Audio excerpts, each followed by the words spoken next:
Hello everyone. Net examination में एक बहुत इंपॉर्टेंट टर्म है हिस्टोरिकल रिसर्च। आज उसी से रिलेटेड एक ये इंपॉर्टेंट क्वेश्चन डिस्कस करते हैं, जिसके बाद आपको बहुत सारे इंपॉर्टेंट चीज़ें हैं हिस्टोरिकल रिसर्च से जुड़ी जो क्लियर हो जाती है।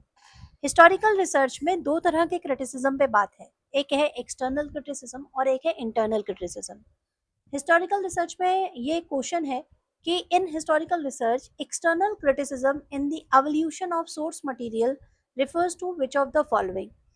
यहाँ पर पूछा जा रहा है कि जो हिस्टोरिकल रिसर्च होता है, ठीक है, क्वेश्चन मतलब हमें क्लियर करके समझना होगा। हिस्टोरिकल रिसर्च में जब हम किसी सोर्स मटेरियल को एवोल्यूट करते हैं, ठीक है, तो उसमें एक्सटर्नल क्रिटिसिज्म जो होता है उसका मतलब क्या होता है। तो ऑप्शन ए है the usefulness of the source material, यानी कि जो भी सोर्स मटेरियल यूज किया जा रहा है उसकी यूजफुलनेस को चेक करने के लिए हम एक्सटर्नल क्रिटिसिज्म करते हैं। या B the ease of access to the material and its content, यानी कि जो मटेरियल हमने यूज किया वो कितनी आसानी से एक्सेस हो पाया कि नहीं। Option see the accuracy and the trustworthiness of the content, जो डॉक्यूमेंट है, जो कंटेंट है, उसके एक्यूरेसी चेक करते हैं, वो कितना ट्रस्टवर्दी है, कितना मतलब सही है कि नहीं।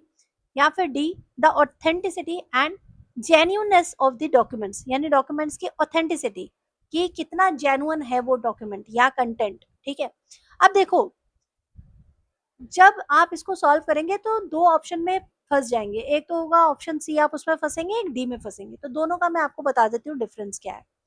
जब एक्यूरेसी और ट्रस्टवर्दीनेस होगी कंटेंट की, तो ये हम कब चेक कर पाएंगे, जब हम उसका इंटरनल क्रिटिसिज्म कर पाएंगे, उसे अच्छे से अंदर से चेक कर पाते हैं।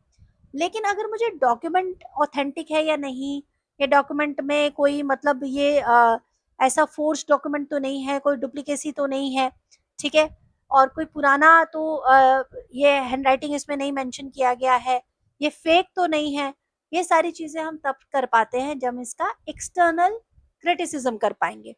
ठीक है, क्लियर हुआ। क्योंकि एक्यूरेसी और ट्रस्टवर्दीनेस क्या है, एक इंटरनल क्रिटिसिज्म का काम है, तो ये एक्सटर्नल क्रिटिसिज्म से नहीं जुड़ा हुआ है।